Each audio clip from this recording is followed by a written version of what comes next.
Hello, my beautiful bookish people. In this video, I will be doing the breakfast book tag.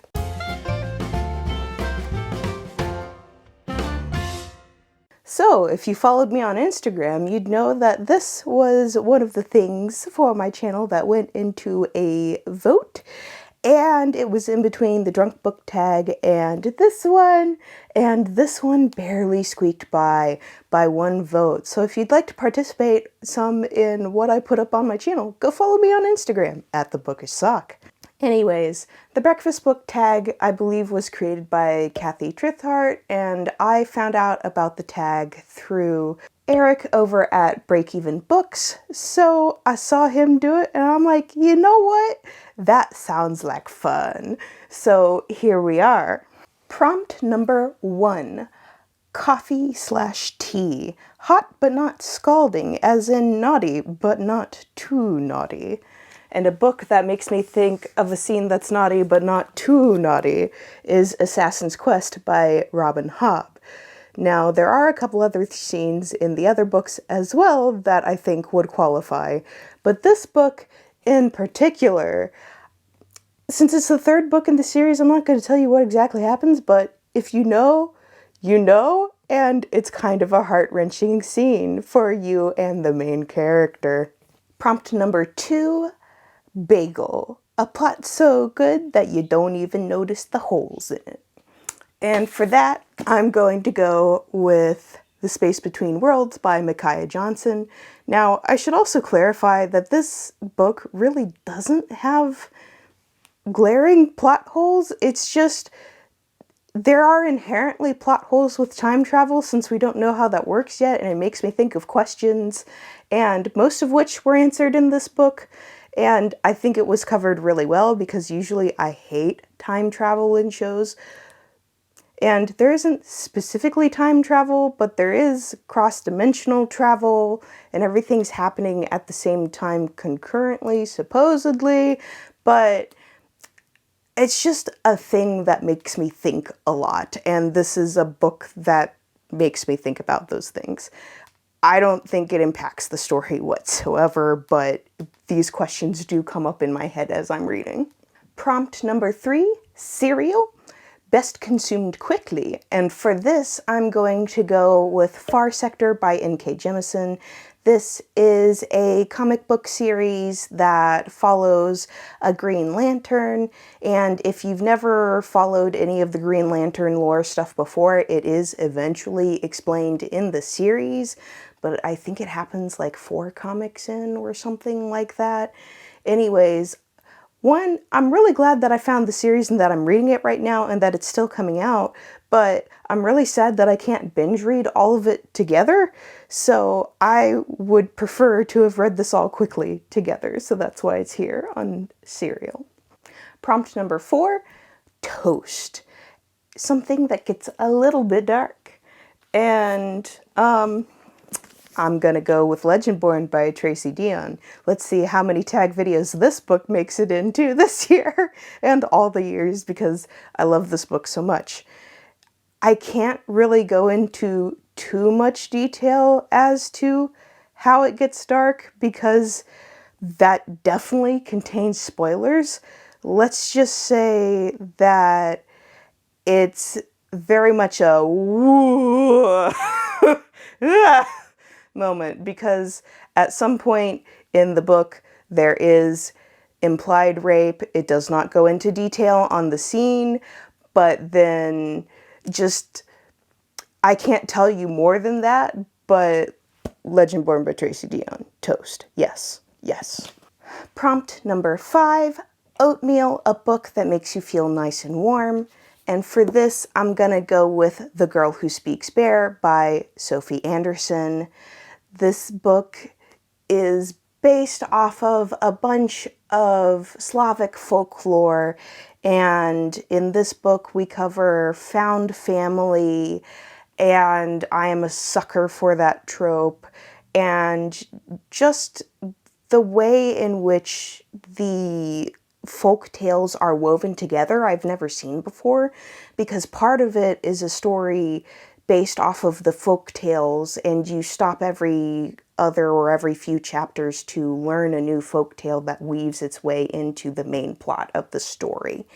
And it's just really neat. It makes me feel like a little kid again reading this, but also it's not written to only be for children. I think it does fairly well for adults. Maybe not the best at being cross-generational, but I very much appreciate the way in which the story was woven together, and it just makes me feel all the warm feels.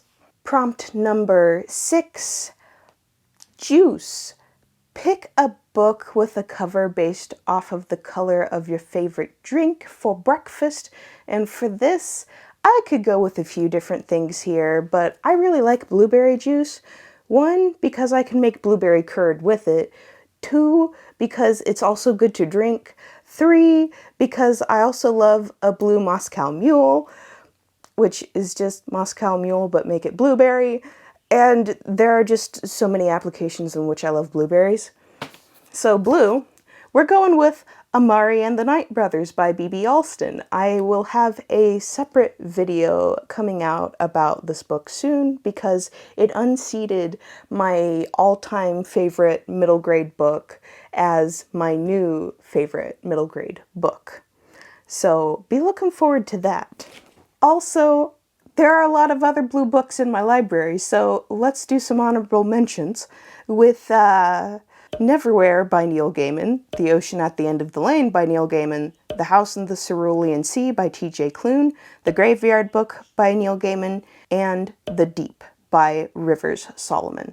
And I'm sure I also have other blue books in my library, but these were just some other ones where, like, I'm not going to go into why I like all of them right now, because then this tag video would probably be like an hour and a half, and I don't want to edit that mess. But if you are a reader that has similar taste to what I do and are looking for some other books and you haven't read those yet, you should totally go look those up. Prompt number 7, egg/tofu scramble, as many different ways to eat them as there are to live. Name a memoir. So for this, I think I'm going to just go with the most recent memoir I've read, which is The Fire Never Goes Out by Noelle Stevenson.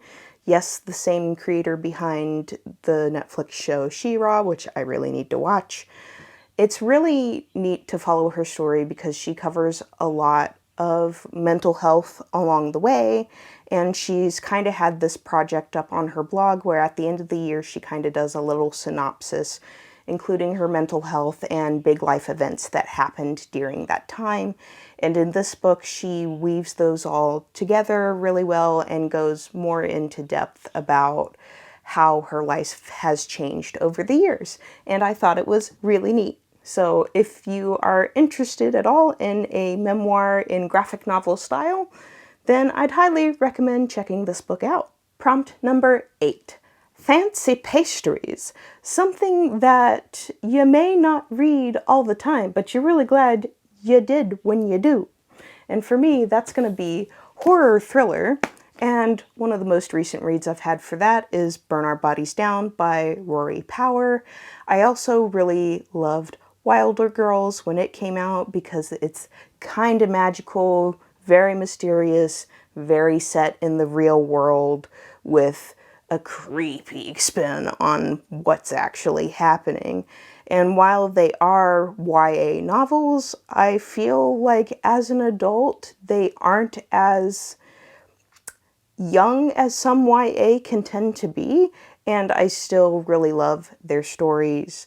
And I'd highly recommend checking these out if you like a little bit of YA that feels a little bit older, that is also horror thriller with some magical realism thrown in. Prompt number 9, Mimosa. Something that is getting into brunch territory, which is something you're looking forward to. And a book that I am looking forward to reading soon is The Water Dancer by Ta-Nehisi Coates. I've read a couple of his other books that are non-fiction and really enjoyed them. 1, I really like his writing style. 2, I really like how he tells his own stories.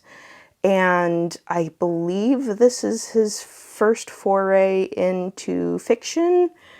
And the back of the book says, I am here, telling the story, and not from the grave, not yet, but from the here and now, peering back into another time when we were tasked, and close to the earth, and close to a power that baffled the scholars and flummoxed the quality, a power, like our music, like our dance, that they cannot grasp because they cannot remember. And, I mean, I already like the author. That blurb is enough to sign me up, so I'm really looking forward to tucking into this sometime soon. Prompt number 10, breakfast for dinner, and this one I'm gonna have to read because I can't memorize it. Tell us about something you like to eat for breakfast and about a book of your choice. If we're talking about a breakfast that I make most often for dinner, that's probably going to be biscuits and gravy, whether that be a gravy based on a French bechamel sauce plus meat, or whether that be a red-eye gravy, which, if you're not familiar with Southern food at all, red-eye gravy is a coffee-based gravy that is usually made after you've already fried up your ham or whatever. I've made it vegetarian before and it's been totally great that way too. Anyways, I tend to go for savory options as a breakfast for dinner, unless it's waffles, but at that point I'm eating it as dessert and not dinner.